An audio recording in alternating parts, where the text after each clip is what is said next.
I was wiping down table 7 when the room went silent. Not the comfortable quiet of a slow Tuesday afternoon, but the kind of silence that makes your hands stop moving. The kind that crawls up your spine and lodges itself between your shoulder blades like a shard of ice. I didn't look up immediately.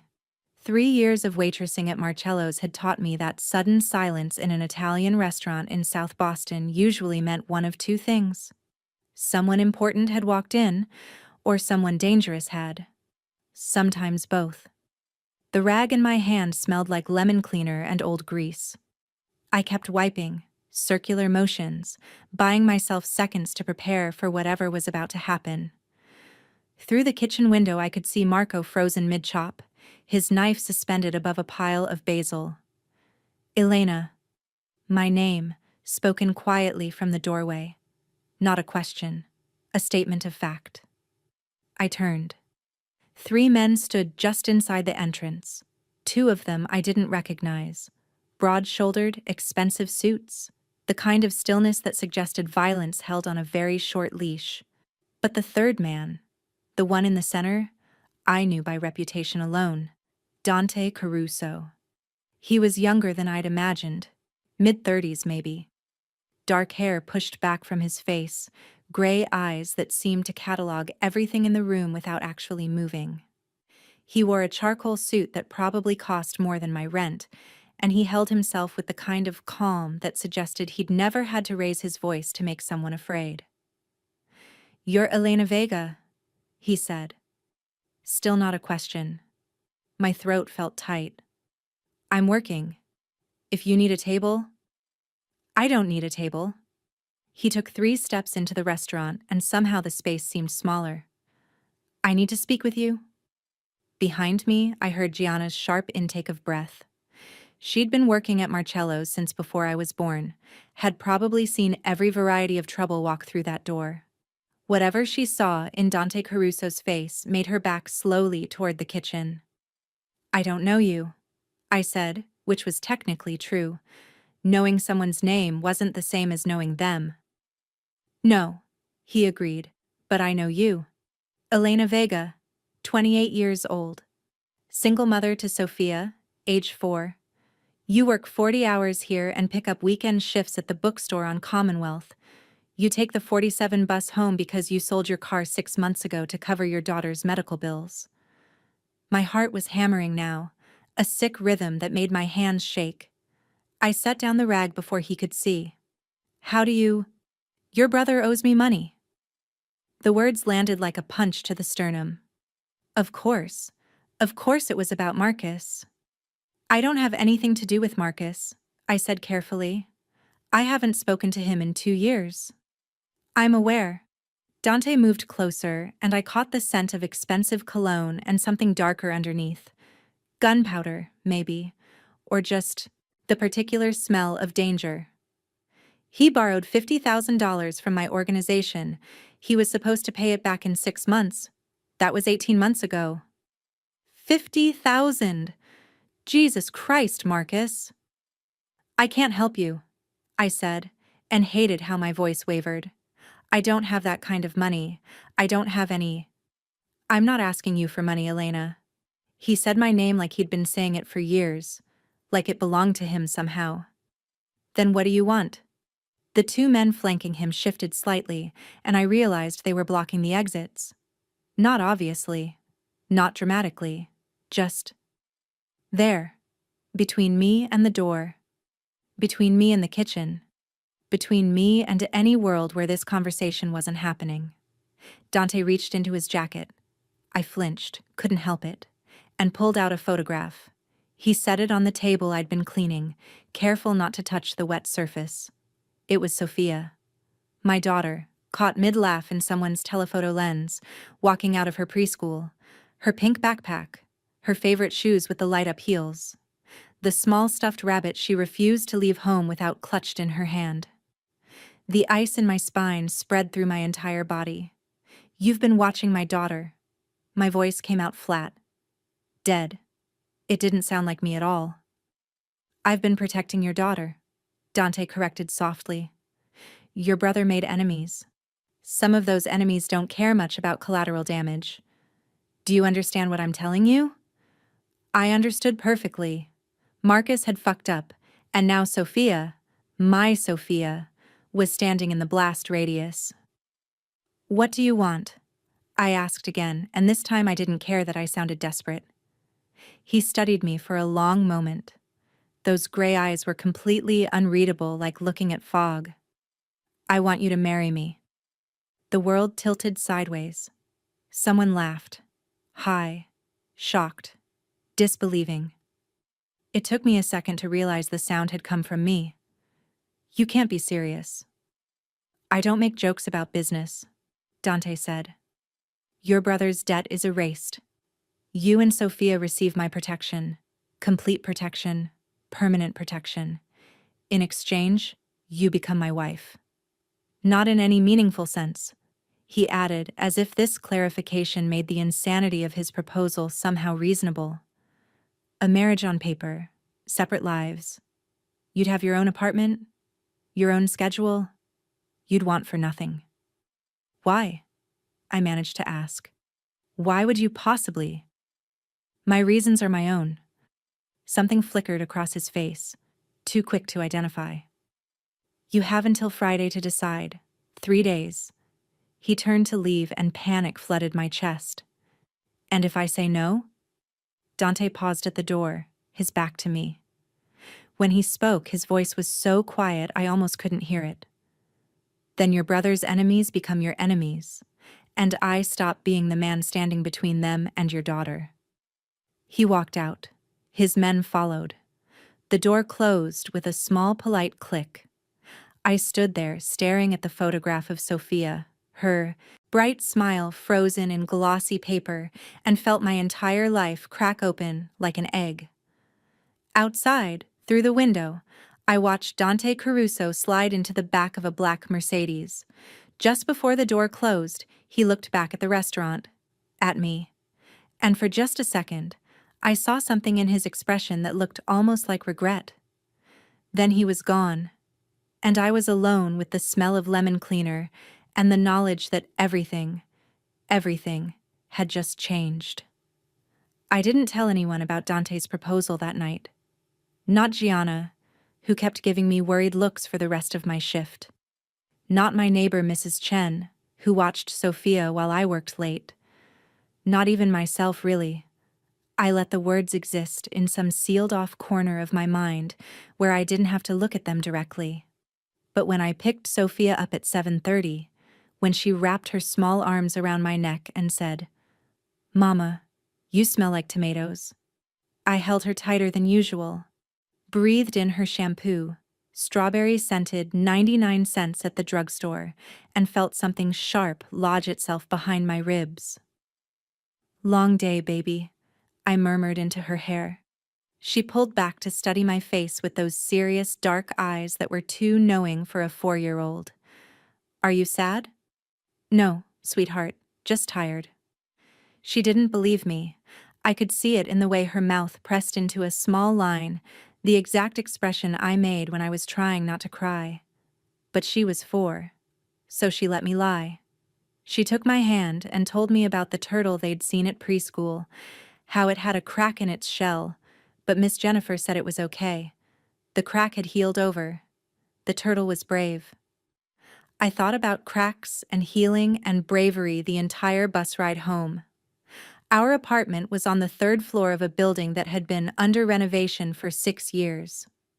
The landlord kept promising improvements that never came, but it was ours. Cheap enough that I could almost afford it. Close enough to Sophia's preschool that I didn't lose an hour to commuting. I made Sophia mac and cheese from a box while she colored at the kitchen table. Drew her bath while she ate. Read her 3 stories even though we only had time for 2 because I couldn't stop thinking about that photograph. About someone watching her, cataloging her routines, her vulnerabilities. "One more, Mama," she said sleepily, already half gone. "Tomorrow," I promised, and kissed her forehead. I sat in her doorway for a long time after she fell asleep, watching the rise and fall of her chest, the way her hand curled around that threadbare rabbit. She'd had it since she was born, a gift from Marcus, actually, back when he'd still been the brother who showed up, who tried, before the gambling, before the drugs, before whatever spiral had led him to borrow $50,000 from a man like Dante Caruso. I hadn't lied to Dante. I really hadn't spoken to Marcus in 2 years. The last time, he'd shown up at 3 a.m., high and desperate, asking for money I didn't have. When I'd said no, he'd called me selfish, cold, said I'd always thought I was better than him. Maybe I had. Maybe that was fair. But I'd also been 8 months pregnant and exhausted, working 2 jobs to save for Sophia's arrival, and I couldn't. I just couldn't set myself on fire to keep Marcus warm anymore. I'd told him to leave, change the locks the next day. And now his choices were reaching across 2 years of silence to wrap around my throat. I made coffee at 11:30, sat at the kitchen table with my phone and laptop, and tried to research Dante Caruso. There wasn't much. A few society page photos from charity events. Him in a tuxedo, always alone, his expression polite and completely empty. One article about his family's import business, which everyone knew meant something else entirely. A single quote from a police detective. The Caruso organization operates with extreme discretion. They're ghosts. I found myself staring at one particular photo, taken at some gala. Dante stood slightly apart from the crowd, champagne glass in hand, watching something outside the frame. He looked lonely, I thought. Then immediately felt stupid for thinking it. Men like him weren't lonely. They were dangerous. I went to bed at 2 and didn't sleep. 3 days. He'd given me 3 days. What would happen to Sophia if I said no? Would Marcus's enemies actually come for us? Or was that just a threat to force my hand? Could I risk finding out? And if I said yes, if I actually went through with this insane plan, what then? Dante said separate lives, paper marriage only, but I wasn't naive enough to believe it would be that simple. Nothing was ever that simple. I thought about my daughter sleeping in the next room, about the medical bills still coming, the creditors who called every Tuesday and Thursday, the constant calculation of which need was most urgent, food or rent, heat or medication, new shoes or winter coat. I thought about protection, complete protection, permanent protection, about wanting for nothing. The worst part was how tempting it sounded. I must have dozed eventually because Sophia's voice woke me. "Mama, there's a man outside." My heart stopped. I was out of bed and at her window in seconds, pulling her behind me with one hand while I looked down at the street. A black car idled at the curb. I couldn't see inside, tinted windows, but I knew who it was. Knew with absolute certainty that Dante Caruso was down there, or one of his men watching. Protecting, I thought, tasting the word. Or threatening. Maybe both. "It's okay, baby," I said, surprised by how steady my voice sounded. "Just someone who's lost. Go brush your teeth." She padded off, unconcerned, and I stayed at the window, staring down at that car. As I watched, the back window rolled down 3 inches. Just enough for me to see a hand, pale in the streetlight. Long fingers. A signet ring that caught the light. The hand lifted slightly. Not a wave. An acknowledgement. "I see you," it said. "I'm here." The window rolled back up. I stood there until Sophia called for me, her small voice floating from the bathroom, asking if she could use the sparkle toothpaste today instead of the regular kind. "Yes," I called back, my eyes still on that car. "Yes, sweetheart. Whatever you want." The car was gone by morning, but I found an envelope wedged in our mailbox. No postage, no return address. Just my name written in black ink, the letters sharp and precise. Inside, a business card with a phone number and a single sentence in that same careful handwriting. "Call when you're ready to talk." I held it for a long moment before tucking it into my wallet, behind Sophia's insurance card where I wouldn't see it every time I paid for something, where I could pretend it didn't exist. Work was impossible. I burned an order of linguine, mixed up 2 tables, and dropped a full tray of water glasses that shattered across the tile in a sound like breaking ice. Gianna sent me home early with a look that said she knew something was wrong but wouldn't push. "Go," she said gently, squeezing my shoulder. "We're slow today anyway." I picked up Sophia 3 hours ahead of schedule. She was delighted, spinning in circles on the sidewalk asking if we could go to the park. "Please, Mama. The one with the big swings?" I should have said no. Should have taken her straight home, locked the door, figured out what the hell I was going to do. But she looked so happy, and I couldn't remember the last time I'd said yes to something that wasn't absolutely necessary. "Okay," I heard myself say, "but just for an hour." The park was nearly empty, too cold for most families, the November wind sharp enough to sting. Sophia didn't care. She ran for the swings, her jacket flapping open despite my shouted reminder to zip it up. I pushed her for 20 minutes, watching her head tip back with each arc, her laughter cutting through the gray afternoon. This, I thought, this is what I'm protecting. "Higher, Mama. Any higher and you'll fly away." "Maybe I want to fly away," she said, and something about the way she said it, so serious, so certain, made my chest ache. I slowed the swing, caught her on the backswing, and wrapped my arms around her small frame. "Well, I don't want you to. I need you right here." She twisted to look at me, mittened hands touching my face. "Forever?" "Forever," I promised. "Even when I'm big? Even when you're bigger than me?"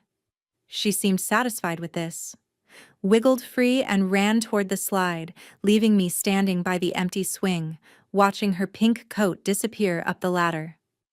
"She looks like you." I spun around so fast I nearly lost my balance. Dante stood 10 feet away, hands in his coat pockets, his expression unreadable. He'd appeared from nowhere, or I'd been too distracted to notice him arrive. The thought made my skin crawl. "You're following me now?" I kept my voice low, conscious of Sophia at the top of the slide. "I'm following up." He moved closer, stopping at a distance that felt deliberate, not threatening, just present. "You didn't call." I didn't decide. "No," he agreed. "You're still hoping there's another option." The accuracy stung. I crossed my arms, more for warmth than defense. "Maybe there is." "There isn't." He said it without cruelty, just fact. "Your brother borrowed from 3 different organizations before mine. The other 2 don't have my patience. One of them sent someone to your apartment building last night." My blood went cold. "What?" "He never made it past the lobby. My men were already in position." Dante's gaze shifted to Sophia, who was now trying to climb up the slide backward, giggling at her own rebellion. "You didn't notice because I made sure you wouldn't have to." I wanted to scream, to throw something, to grab Sophia and run until we reached somewhere safe, except I was starting to understand that nowhere was safe. Not anymore. Not without. "Why marriage?" I asked instead. "If you just want to erase Marcus's debt, why not just erase it? Why involve me at all?" For the first time, something flickered in his expression. Not quite discomfort, but close. "I have my reasons." That's not an answer. It's the only one I'm offering. He pulled something from his pocket. Another envelope, thicker this time. "Lease agreement for an apartment in Back Bay. 2 bedrooms, top floor security, doorman. It's in your name. Move in this weekend if you want. Or don't. The offer stands either way." I stared at the envelope like it might bite me. "You already rented me an apartment?" "I'm a man who plans ahead." "You're a man who assumes I'll say yes." "No." His voice softened almost imperceptibly. I'm a man who hopes you will. Sophia's voice rang out across the playground. Mama, watch this. I turned automatically, watching her attempt to dismount from the monkey bars that made my heart leap into my throat. She landed safely, beamed at me, then noticed Dante. Her smile didn't fade, but she grew cautious. Studied him the way she studied new things. Careful, assessing. Then she walked over, stopping just behind me, one hand gripping my jacket. Who's that? She whispered, loud enough that Dante definitely heard. A friend, I said, because I didn't know what else to call him. Dante crouched down, bringing himself to Sophia's eye level. The movement was surprisingly gentle. My name is Dante. You must be Sophia. She nodded slowly. You know my name? Your mama told me about you. A lie, delivered smoothly. Sophia considered this. Do you have kids? Something passed over his face. Pain, maybe, or memory. It was gone before I could be sure. No, he said quietly. I don't. Oh. Sophia processed this information with the seriousness of a judge. That's sad. Kids are nice. Despite everything, the fear, the anger, the impossible situation pressing down on me, I almost smiled. Dante stood slowly, his eyes meeting mine, over Sophia's head. In them, I saw something I hadn't expected. Loneliness, real and raw and quickly hidden. The offer expires Friday at 6 p.m., he said. After that, I can't guarantee what happens. He walked away before I could respond, disappearing into the gray afternoon like smoke. Sophia tugged my hand. Mama? Was he really your friend? I looked down at the envelope in my hand, feeling its weight. I don't know yet, baby, I said honestly. I really don't know. I opened the envelope that night after Sophia fell asleep. The lease agreement was real, professionally printed, legally binding, my name already typed in the tenant field. 2 bedrooms, 1,200 square feet, a building with actual security cameras that worked. The monthly rent listed was $3,000. I made $700 a week. On a good week. There was something else in the envelope, a key card for the building, and a handwritten note on heavy cardstock. No obligation. Stay there tonight if you need to feel safe. The choice is still yours. I sat at my kitchen table until midnight, coffee going cold in my cup, trying to find the catch. Men like Dante Caruso didn't offer things without expecting something in return. Protection came with chains attached, even when those chains looked like luxury apartments and promises of safety. But I kept thinking about what he'd said. Someone tried to get into the building. His men stopped them. How many more would come? How long before one of them succeeded? I called in sick to work the next morning, something I never did, and took Sophia to school like normal. Watched her disappear into her classroom, laughing at something her friend Maya said. Safe, for now. Oblivious to the danger circling her life. The number on Dante's card rang twice before he answered. Elena. Not a question, like he'd been waiting. I need to know what you're not telling me. My voice came out steadier than I felt. Why marriage? Why me specifically? If this is really about my brother's debt, there are easier ways to handle it. Silence on the other end. Not empty silence. I could hear him breathing, could almost feel him choosing his words. Can you meet me? He asked finally. There's something I need to show you. I'm not going anywhere isolated with you. The public garden, by the swan boats. 20 minutes. He hung up before I could refuse. I should have gone home, should have locked the door and ignored him and figured out literally any other solution. Instead, I found myself walking toward the garden, hands shoved in my pockets, trying to control the tremor in my fingers. Dante was already there, sitting on a bench facing the empty boat dock. November had killed most of the flowers, left everything gray and dormant. He looked different in daylight. Still dangerous, but somehow more human. Tired, maybe. The kind of tired that lives in your bones. I sat down, leaving 2 feet of space between us. "I'm listening," I said. He didn't speak immediately. Instead, he pulled out his phone, scrolled through something, then handed it to me. A photograph of a woman, mid-20s, dark hair, green eyes, laughing at something off camera. She was beautiful in an effortless way, the kind of beauty that didn't need trying. "Her name was Lucia," Dante said quietly, "my fiancée. She died 3 years ago." I looked at him sharply. "I'm sorry, but I don't understand what—" "She was killed because of me." His voice was flat, factual. "A rival family. They wanted to send a message. She wasn't involved in anything. She worked at an art gallery, spent her weekends volunteering at an animal shelter. But she was mine, so they took her." The words landed heavy between us. I looked back at the photo, at Lucia's smile, trying to imagine what came after this moment. What ended it? "After she died, I made changes," Dante continued.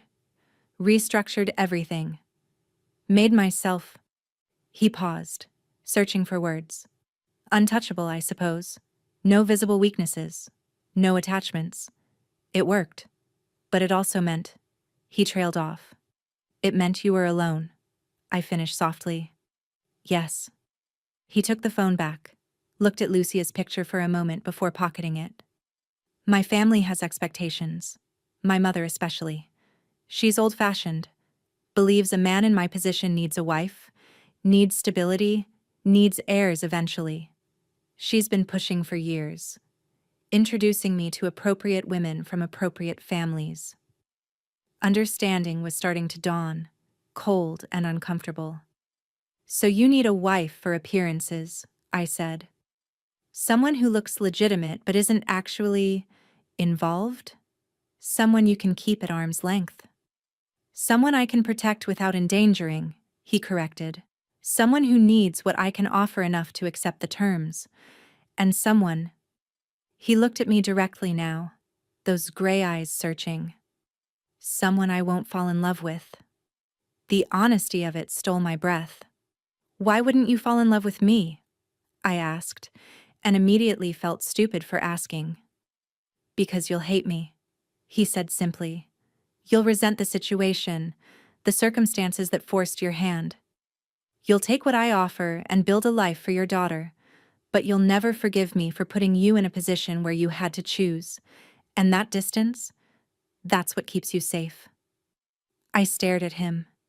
This man who'd planned out our entire relationship like a business transaction, who'd calculated exactly how to keep me close but separate, protected but untouchable. "That's incredibly sad," I said. Something flickered in his expression. "Perhaps. But it's honest." We sat in silence for a while.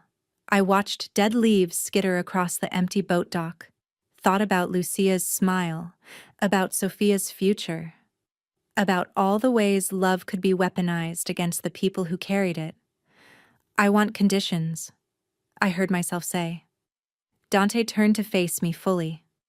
"Name them." "Sophia never meets your family. She doesn't get involved in any of this.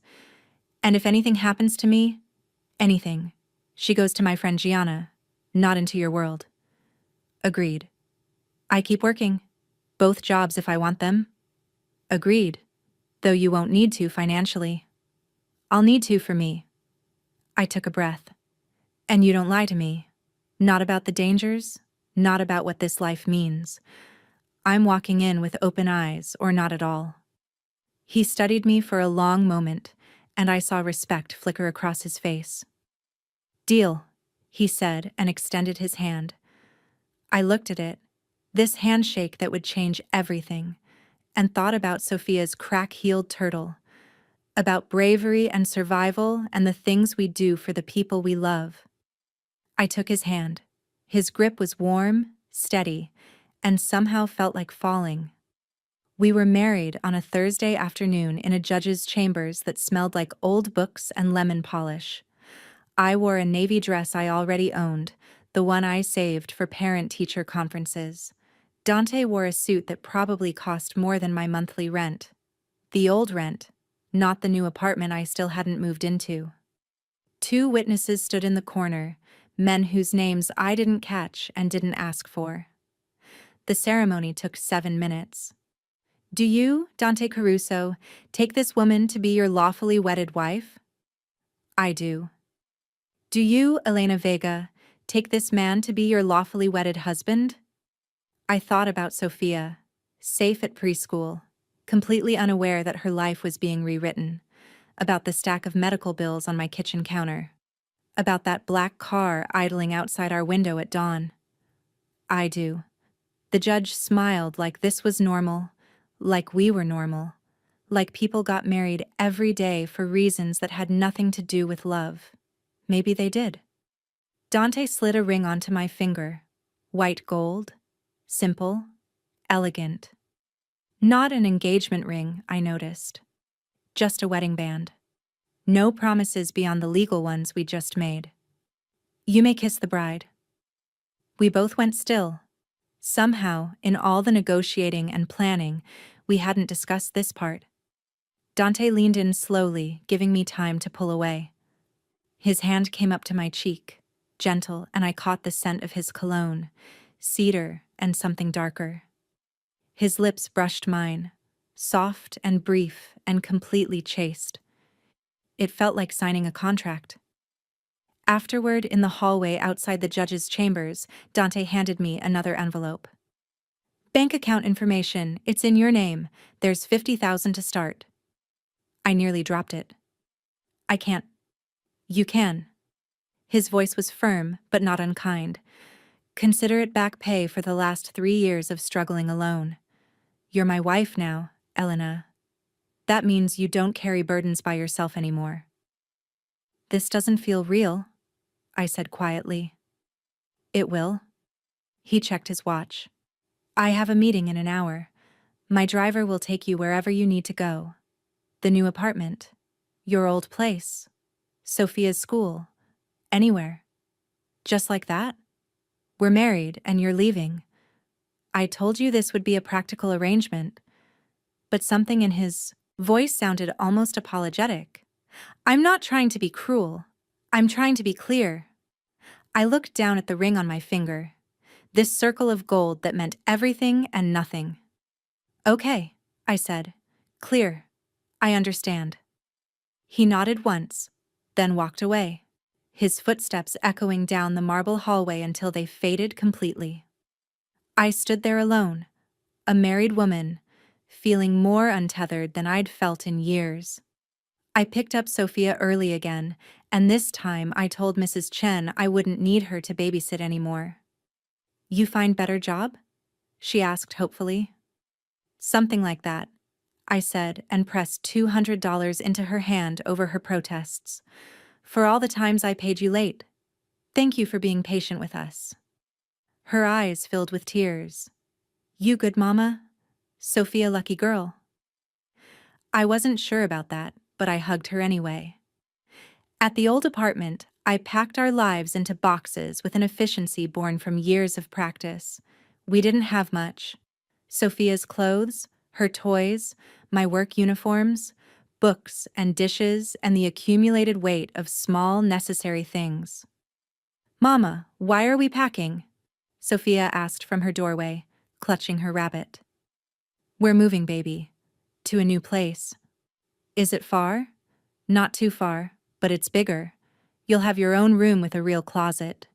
She processed this seriously. Can I paint my walls? The question caught me off guard. I'd never let her paint anything. We rented.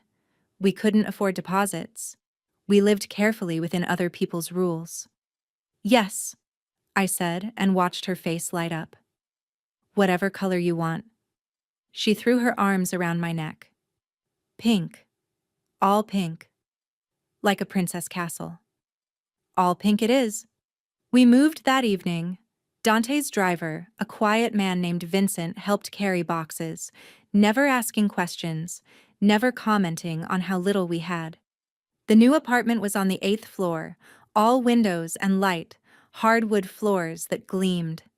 Sophia ran from room to room, shrieking with joy. "Mama, there's a bathtub, a big one. Can we take a bath with bubbles?" "Yes, sweetheart." "And look, look." She pressed her face against the living room window. "I can see the lights. So many lights." I watched her discover space and possibility, watched her claim territory in this new life, and felt something crack open in my chest. Not quite happiness, not quite relief. Something more complicated. The apartment came furnished, tastefully, expensively. Someone had already stocked the kitchen with basics. The refrigerator held milk, eggs, fresh fruit. Like Dante had thought of everything, anticipated every need. It should have felt intrusive. Instead, it felt like being seen. After Sophia fell asleep in her new pink-walled bedroom, Vincent had driven us to a hardware store, helped me buy paint, never once questioned the urgency. I stood in the living room and called the number Dante had given me. "Elena." He answered on the first ring again. "Is everything all right?" "Fine. Good. The apartment it's beautiful. Sophia loves it." "Good." A pause. "Is that why you called?" "No." I twisted the ring on my finger, this new weight I was still learning. "I called to say thank you, and to ask." I hesitated. "Where are you? Where do you live?" "Why?" "Because I'm your wife, and I don't know where you sleep at night." "It feels strange." Silence for a long moment. Then, "Beacon Hill? The brownstone on the corner of Chestnut and Charles? The one with the blue door?" "Yes." I'd walked past that building 100 times. It was beautiful, historic, elegant, the kind of place that belonged in magazines. "We're not that far apart," I said quietly. "No," he agreed. "We're not." "Dante?" "Yes?" This was the right choice. For Sophia. "I need you to know I don't regret it." "Yet," he said softly. "Yet," I conceded. We stayed on the line for a moment longer, neither of us speaking, just breathing in our separate spaces that were somehow now connected. Finally, he said goodnight. I stood at my new window, looking out at the city lights, wearing another woman's ring, and wondered what I'd just begun. The first week of marriage, I didn't see Dante at all. He texted twice, once to ask if we needed anything, once to tell me his mother wanted to meet me next Sunday. I responded, "We're fine, thank you and okay," because I didn't know what else to say to the stranger I'd legally bound myself to. Sophia adjusted faster than I did. She loved her pink bedroom, loved the doorman who learned her name within 2 days, loved that we could afford the good strawberry yogurt now instead of the store brand. She didn't ask about the sudden change in our circumstances. 4-year-olds accepted magic more easily than adults. I kept both my jobs at first, out of principle, more than necessity. But Marcello's felt different now. Gianna kept watching me with questions in her eyes, questions I couldn't answer. The regular customers noticed the ring, made assumptions I didn't correct. On Friday, I dropped a full tray of pasta again. This time, Marco came out from the kitchen. "Elena." His voice was gentle. "Whatever's going on with you, you need time to sort it. Take a week. 2. We'll manage." "I can't just—" "You can." He squeezed my shoulder. "You've never taken a sick day in 3 years. Take the time. Your spot will be here when you're ready."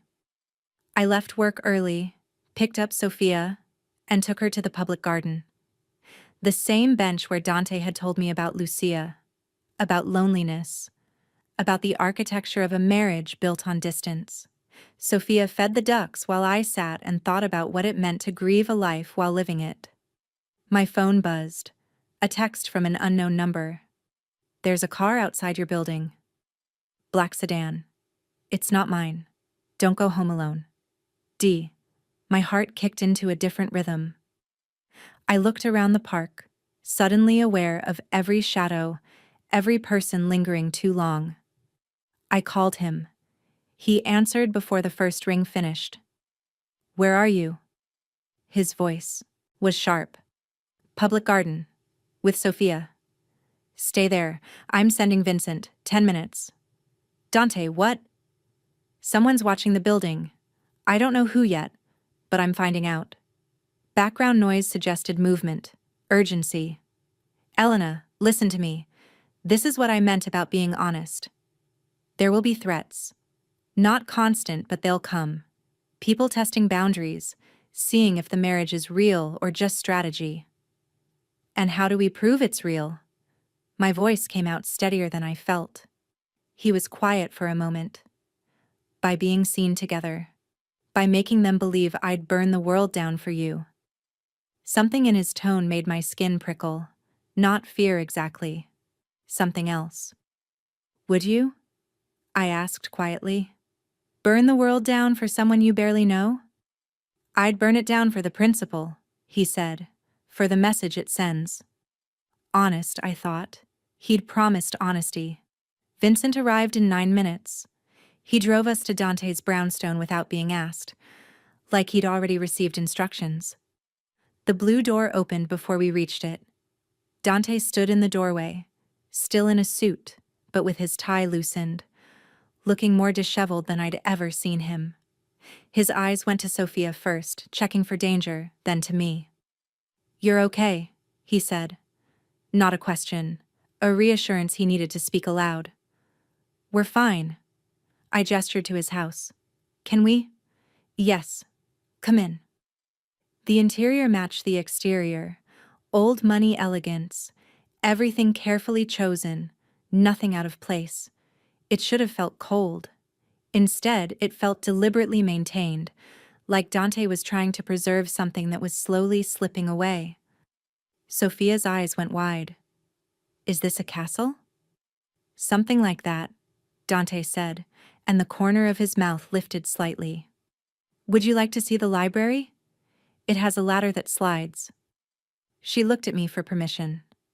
I nodded, and she took Dante's offered hand with the easy trust of children who hadn't learned fear yet. I followed them through rooms that smelled like leather and old wood and money, watching Dante crouch down to show Sophia how the ladder worked, his movements careful and almost tender. My mother used to push me around in this when I was small, he said, demonstrating the slide mechanism. I thought it was the best toy in the world. Can I try? Sophia asked. If your mother says it's safe? They both looked at me. I found myself nodding again, watching my daughter climb into a rolling library ladder like it was an amusement park ride while a Mafia boss steadied the base. This, I thought. This is my life now. After Sophia had exhausted the ladder's entertainment value, Dante ordered dinner. Thai food that appeared 30 minutes later, delivered by someone who clearly knew the house. We ate at his dining room table, Sophia chattering about her day, while Dante listened with surprising attention. And then, Maya said her cat had babies, but Miss Jennifer said we can't bring kittens to school, which is sad because I love kittens. Do you love kittens? She directed this question at Dante, who considered it seriously. I've never had a pet, he admitted. Never? Sophia looked scandalized. Not even a fish? Not even a fish. That's sad. She patted his hand with the same solemnity she'd shown at the park. Everyone should have something small to love. I watched something pass over Dante's face, that same flash of pain I'd seen when she'd asked if he had children. He recovered quickly, but not before I saw it. After dinner, I carried an exhausted Sophia to one of Dante's guest rooms. When I came back downstairs, he was standing by the window, phone in hand, his expression dark. The car outside your building, he said without turning. It was a reporter. Someone tipped them off about the marriage. A reporter? I moved closer. That's all? Not someone dangerous? Information is dangerous. He finally looked at me. Especially when it's about vulnerabilities, about what matters. I'm not sure I matter, I said quietly. Not to you. Not really. He closed the distance between us in 3 steps. Didn't touch me, but stood close enough that I could feel the heat of him, the tension coiled in his frame. You're wearing my ring, he said, voice low. You're living under my protection. You're raising your daughter in safety I provided. Don't tell me you don't matter. That's not the same as actually mattering to you. No, he agreed. It's not. The honesty stung, but I'd asked for it. We should go, I said. Let you have your space back. Stay tonight. Not a command, almost a request. It's late. Sophia's already asleep, and He stopped himself. You what? I'd like the practice, he said carefully, of having you here, of making this look real. So I stayed, in a house that wasn't mine, with a man who was my husband-in-law only, and tried not to think about how easy it would be to want more than we'd agreed to. I woke to sunlight streaming through unfamiliar windows and the sound of Sophia's laughter somewhere below. For a disorienting moment, I didn't remember where I was. Then it came back.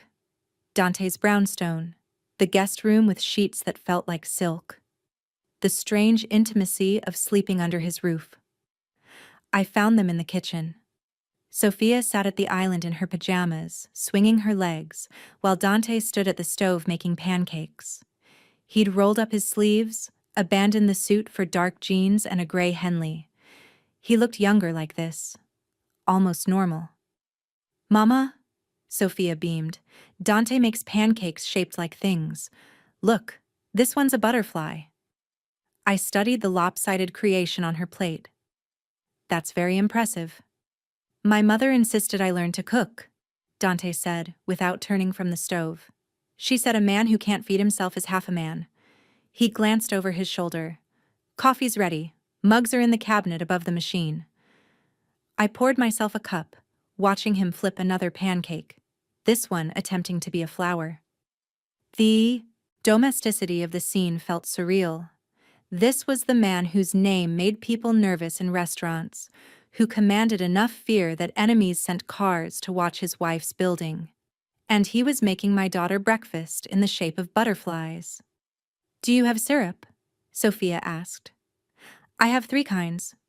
Dante opened a cabinet, revealing an array of bottles. Maple, blueberry, and chocolate. Chocolate? Sophia looked at me with pleading eyes. It's Saturday, I said, giving in. Just this once. While Sophia drowned her butterflies in chocolate syrup, Dante plated another pancake and set it in front of me. A heart. Imperfect and slightly burned on one edge, but unmistakably a heart. Our eyes met. He looked almost embarrassed. Sophia requested it, he said quickly. I said Mama loves hearts, Sophia confirmed through a mouthful of pancake. I smiled despite myself, cutting into the pancake. Thank you. We ate in comfortable silence, broken only by Sophia's commentary on everything from the chandelier, so sparkly, to Dante's coffee maker. It's so big. Does it make giant coffee? After breakfast, Dante's phone buzzed. He checked it, and his expression shifted, all the softness evaporating in an instant. I need to take this, he said. Elena, there's a playroom on the 3rd floor. Sophia can... A playroom? Sophia was already sliding off her stool. My sister's children visit sometimes, Dante explained, already heading toward his study.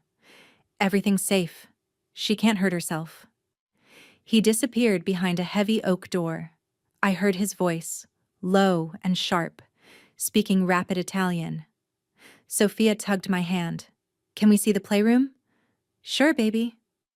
The 3rd floor was a revelation. The playroom held more toys than Sophia had seen in her entire life.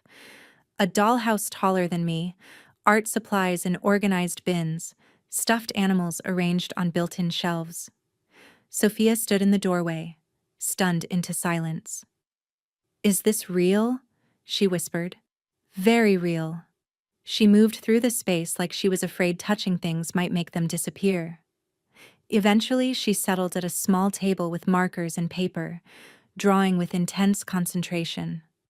I sat nearby, watching her, trying not to think about how easily she was adapting to luxury, how quickly children learn to take abundance for granted. Dante found us an hour later. His expression was carefully neutral, but tension lived in his shoulders. "Everything okay?" I asked. "Define okay." He leaned against the doorframe, watching Sophia draw. "That reporter last night? He published a story. Pictures of you and Sophia at the park. Speculation about our marriage. Questions about whether it's legitimate." My stomach dropped. "Pictures of Sophia?" "Her face isn't clear. I've already had my lawyer send a cease and desist." He crossed to the window, looking out at the street below. "But more will come. This is what I meant about proving the marriage is real. We need to be seen together. Publicly. As a family." "How public?" "Dinner tonight. At Sorellina. It's where my family conducts business, where people watch and draw conclusions." He turned to face me. "My mother will be there, my sister, some associates. It's time for them to meet you." "Sophia too?" "No." His voice was firm. "We keep her separate. This is about appearance, not exposure. Vincent can stay with her here. She'll be safe." I looked at my daughter, contentedly drawing rainbows and cats, completely unaware of the performance we were being asked to give.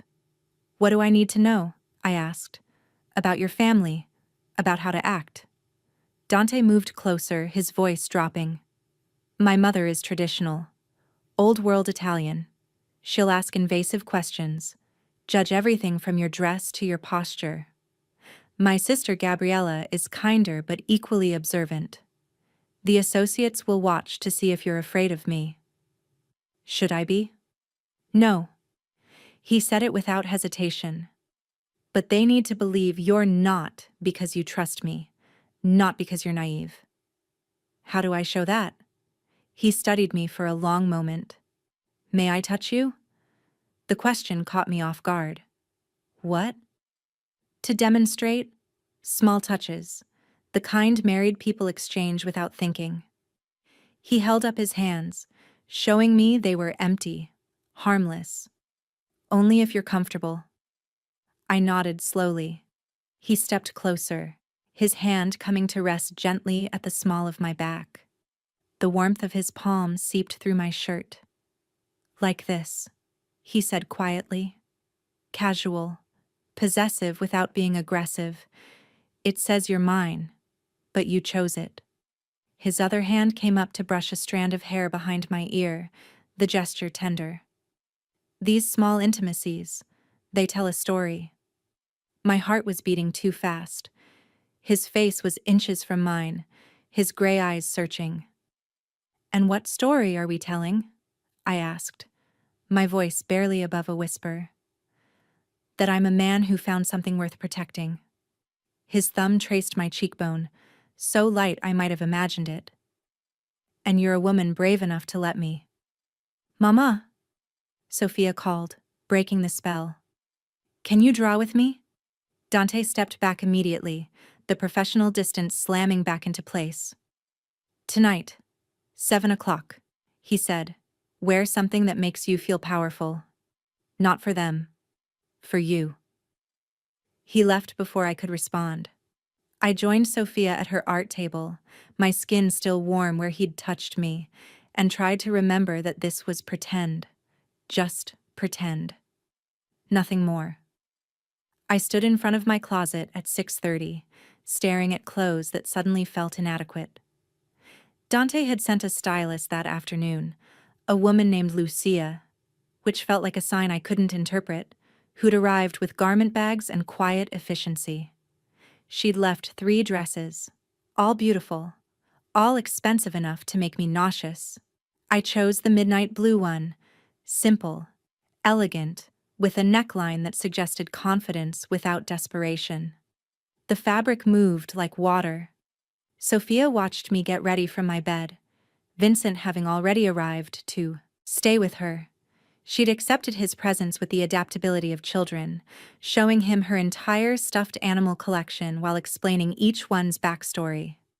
"You look like a princess," she said, as I clasped a delicate silver necklace, also from Lucia, also borrowed.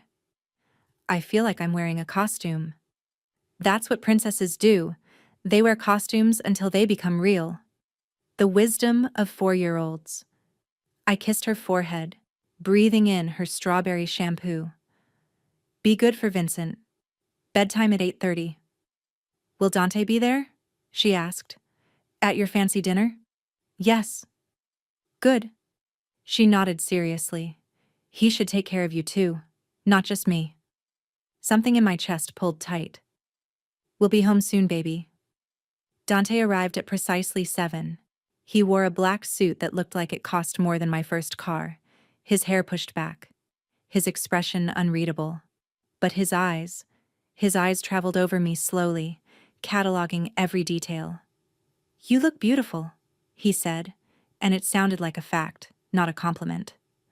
"I look expensive," I corrected. "There's a difference."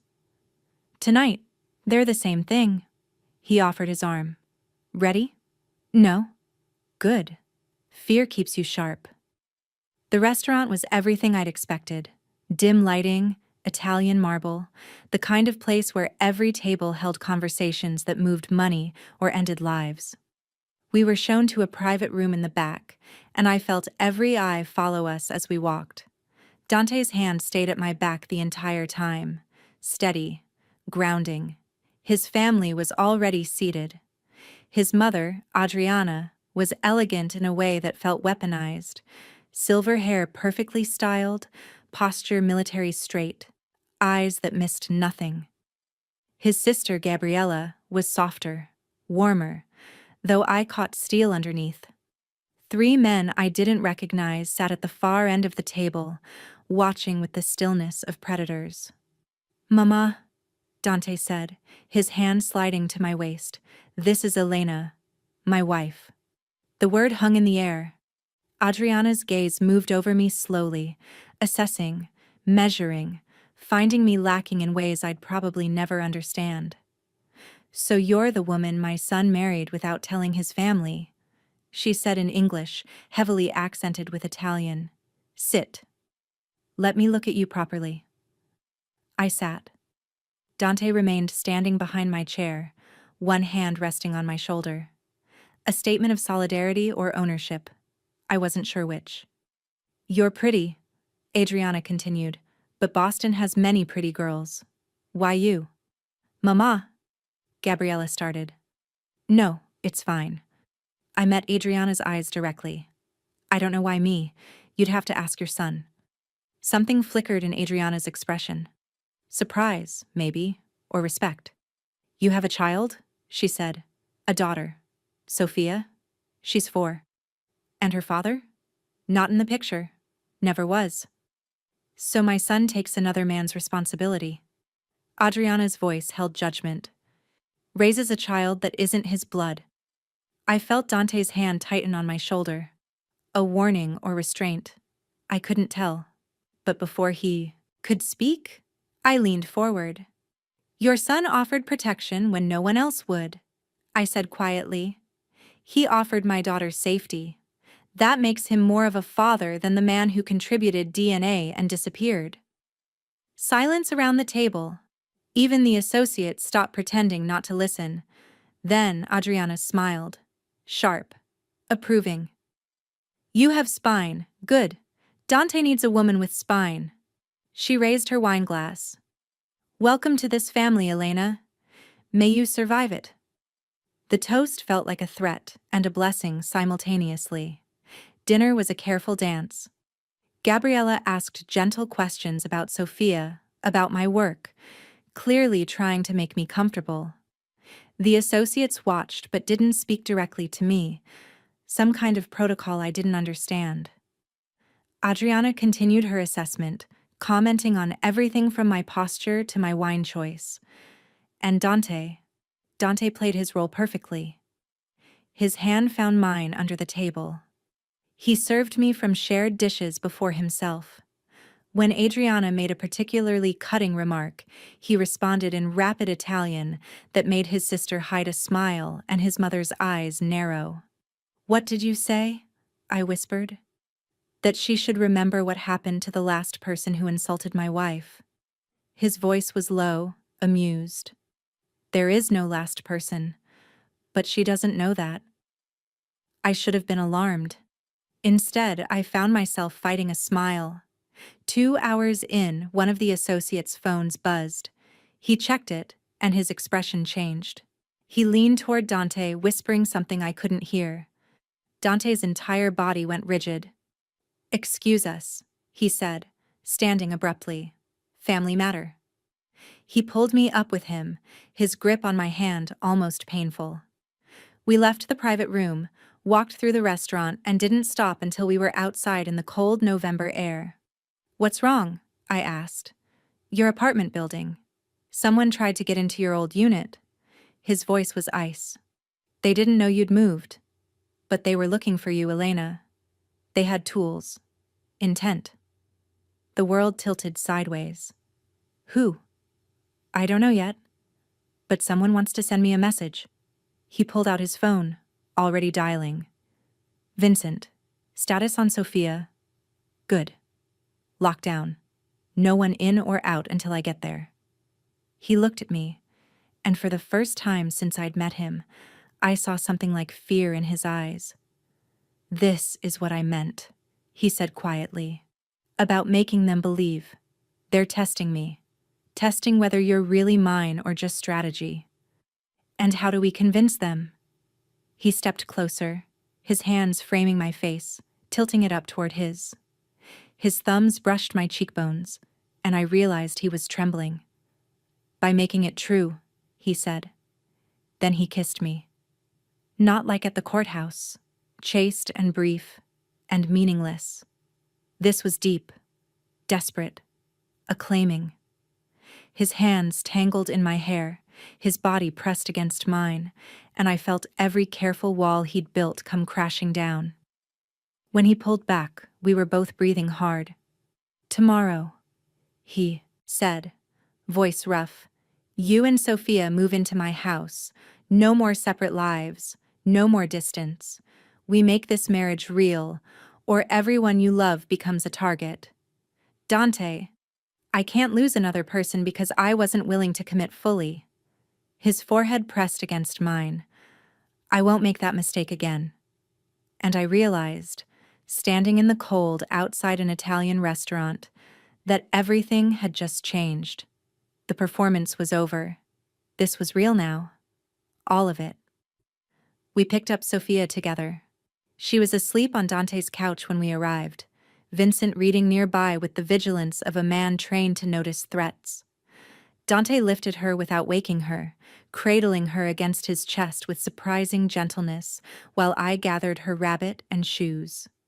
"The brownstone," he told Vincent quietly. "Sweep every room before we arrive." In the car, Sophia stirred once, mumbled something about butterflies, then settled back against Dante's shoulder.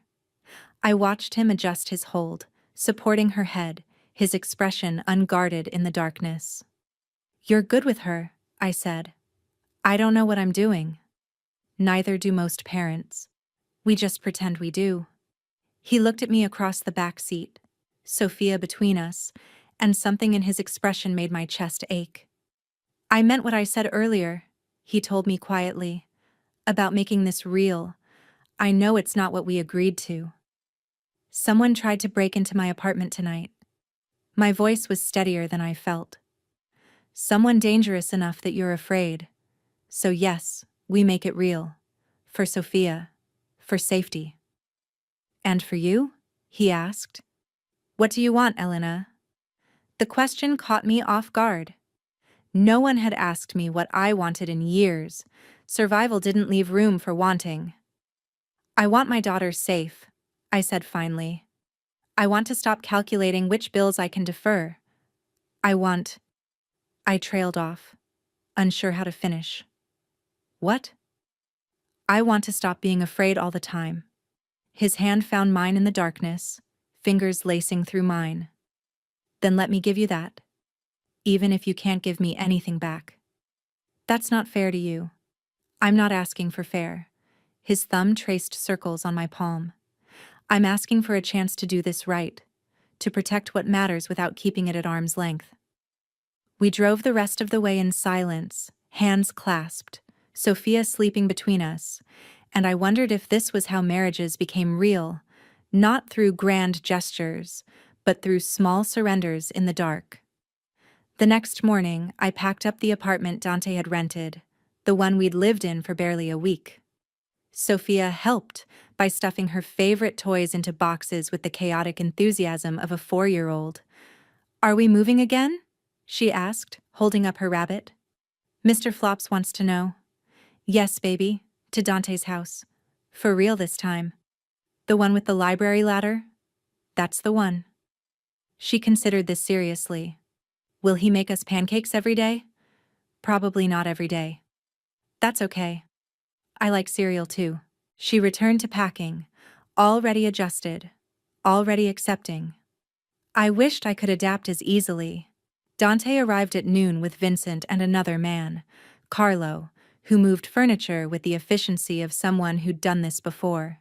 They worked quickly, professionally, loading boxes into a truck while I tried not to think about how this was the third place I'd lived in as many weeks.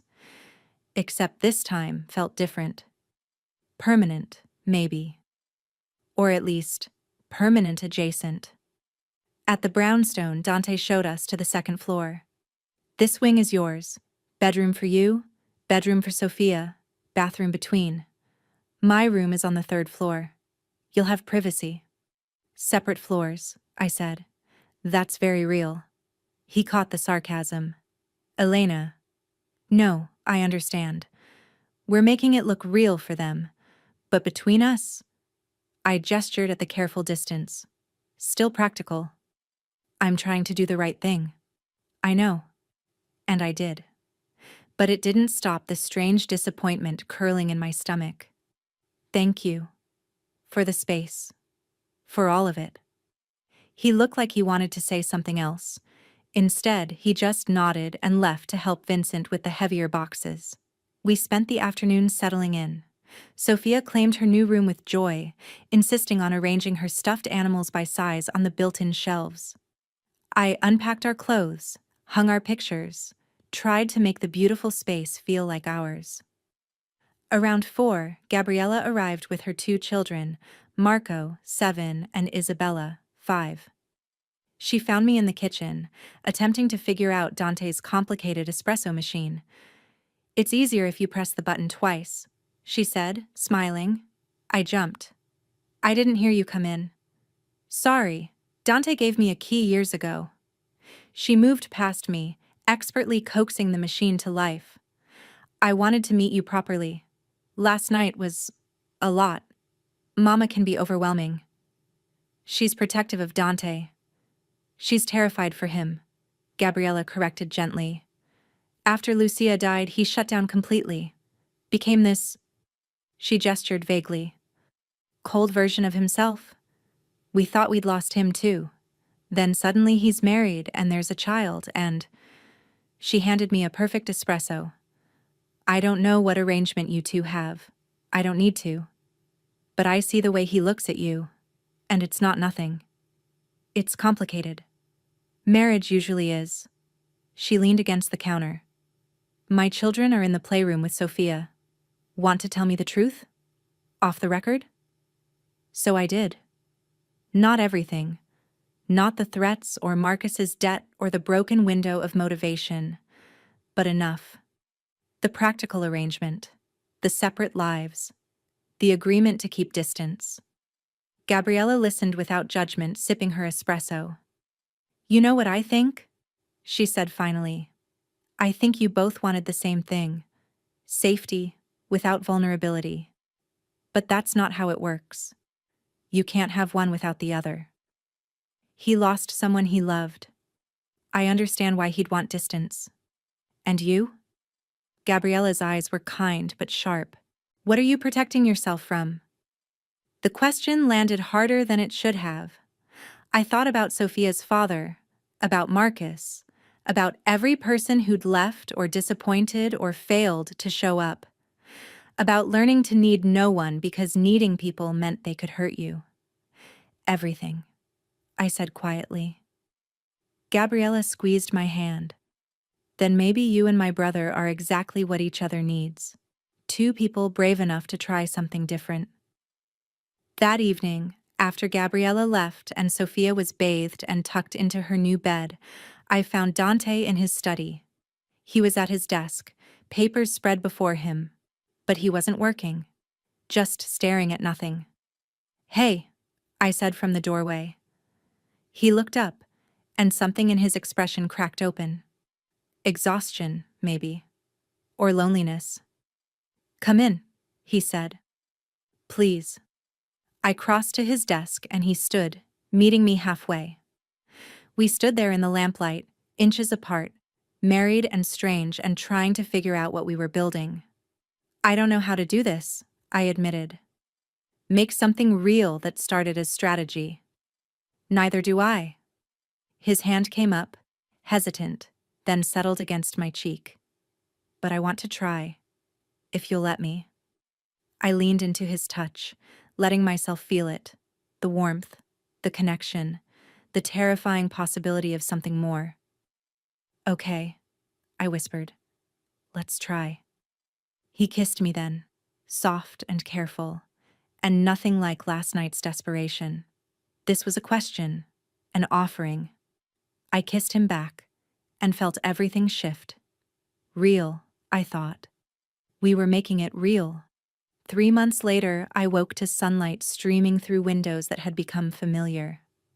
Our bedroom, not mine, ours, still surprised me some mornings. The way Dante's coffee cup sat on his nightstand, half empty from the night before when he'd been reading. The way his clothes hung beside mine in the closet. The way his breathing had become the sound I fell asleep to. It hadn't happened all at once, this merging of lives. The first week, we'd maintained our separate floors, circling each other like uncertain dancers. Then Sophia had a nightmare, and when I went to comfort her, I found Dante already there, sitting on the edge of her bed, telling her a story about a brave princess who rescued herself. The second week, he'd started joining us for breakfast every morning, no longer just weekends. Started asking about my day like he actually wanted to know. Started touching me in passing, a hand on my shoulder, fingers brushing mine. Small intimacies that felt less like performance and more like habit. By the third week, I'd found myself in his study late one night, unable to sleep, and he'd pulled me onto the couch beside him. We'd talked until dawn about everything and nothing. About his father, who'd died when Dante was 19. About my mother, who'd left when I was 12. About the weight of responsibility and the cost of protection. "I'm afraid of failing you," he'd admitted as the sky turned gray. "The way I failed Lucia." "You didn't fail her. Someone killed her. That's not the same thing." "Isn't it? I brought danger into her life. I made her a target." I'd taken his hand, laced our fingers together. "Then we're even. Because I brought chaos into yours. A ready-made family. A brother's debt. Complications you didn't ask for." "I asked for you," he'd said quietly. Maybe not at first. But somewhere along the way, I started asking. That night, I'd slept in his bed for the first time. Just sleep. He'd held me carefully, like I might break. And we'd fallen asleep tangled together, breathing in sync. Now, I rolled over to find him already awake, watching me with an expression I'd learned to recognize. Contentment mixed with disbelief. Like he couldn't quite believe this was real. "How long have you been staring?" I asked. "Not staring, observing." "Creepy." "Attentive," he corrected, pulling me closer. There's a difference. I settled against his chest, listening to his heartbeat. This steady rhythm that had become home. Sophia has a field trip today. The aquarium. I know, I signed the permission slip. You signed it as her father. Silence for a moment. Then, is that okay? I lifted my head to look at him. You've been more of a father to her in 3 months than her biological one ever was. So yes, it's more than okay. Something shifted in his expression, vulnerability I rarely saw. She asked me yesterday if she could call me Dad. My heart squeezed. What did you say? I said I'd be honored, but only if she wanted to, that there was no pressure. He touched my face, gentle. She said she wanted to, that I do dad things, make pancakes and help with homework and tuck her in at night. You do, I agreed softly. You're good at it. I'm terrified I'll mess it up. Welcome to parenting. That feeling never goes away. We lay there together, comfortable in the quiet, until Sophia's voice drifted up from downstairs. She was singing to herself in the kitchen, probably arranging her cereal by color again. Dante kissed my forehead. I should start breakfast. It's Saturday, we could sleep in. We could, he agreed. But she's excited about the aquarium, and I promised her special French toast. I watched him dress. This man who'd transformed from dangerous stranger to partner to something deeper I was still learning to name. He caught me watching and smiled, real and unguarded. What? He asked. Just thinking about how different this is from what we planned. Better or worse? Different, I said. Complicated. Real. Real. He echoed. Yeah, it is. The aquarium was crowded with field-tripping children and exhausted teachers. Sophia held Dante's hand on one side, mine on the other, pulling us toward the penguin exhibit with determined enthusiasm. Look, they're swimming. She pressed her face against the glass. Dad, can you swim like that? Dante crouched beside her. Not quite that well, but I can teach you this summer. If you want to. Learn. Really? Her eyes went wide. At a real pool? At the ocean, he said. We have a house on the Cape. You and your mom can come for July. All of July. She threw her arms around his neck, and I watched his expression transform. Pure joy mixed with something like wonder. Like he couldn't believe this small person loved him so completely. I pulled out my phone, captured the moment.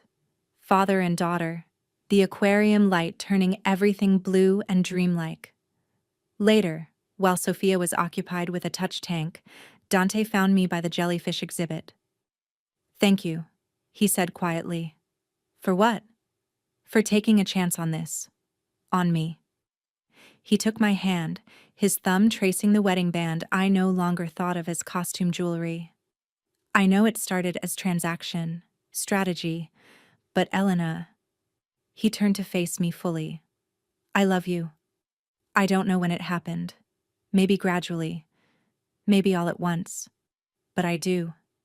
And I know we never talked about that being part of this, but I needed you to know. My throat felt tight. Dante, you don't have to say it back. I just wanted you to know that this is real for me. All of it. You, Sophia. This life we're building. It's everything. I looked at this man who'd started as threat and become sanctuary. Who made my daughter pancakes and held me through nightmares and showed me what protection without prison felt like. I love you too, I said, and watched his face transform. I think I have for a while. I was just afraid to admit it. He kissed me there, surrounded by floating jellyfish and the distant sound of Sophia's laughter, and it felt like promise, like beginning. Like the first true thing either of us had built from scratch. That night, after Sophia was asleep, we sat on the back porch of the brownstone. Spring was coming. I could smell it in the air, feel it in the warming breeze. Your mother called today, I said. She wants us to come to Sunday dinner, the whole family. Do you want to go? I think Sophia would like it. She keeps asking about her cousins. Dante pulled me closer and I settled against him, comfortable in ways I'd never expected to be. We should talk about Marcus, he said quietly. I stiffened. What about him? His debt is paid, but he's still out there, still struggling. If you wanted to reach out, I don't know if I'm ready. That's okay. Just know that if you ever are, I'll support you. Whatever you need. I turned to look at him, this man who'd given me everything and asked for so little. How did I get so lucky? Lucky? He smiled, touched my face. Elena, I'm the one who married a woman who taught me how to live again, who brought light into this house, who made me believe in second chances. We saved each other, I said. Yeah. He kissed me softly. I think we did. Above us, stars appeared one by one in the darkening sky. Inside, our daughter slept safe and warm. Around us, the city hummed with life and possibility. And for the first time in longer than I could remember, I wasn't afraid. I was home. We both were.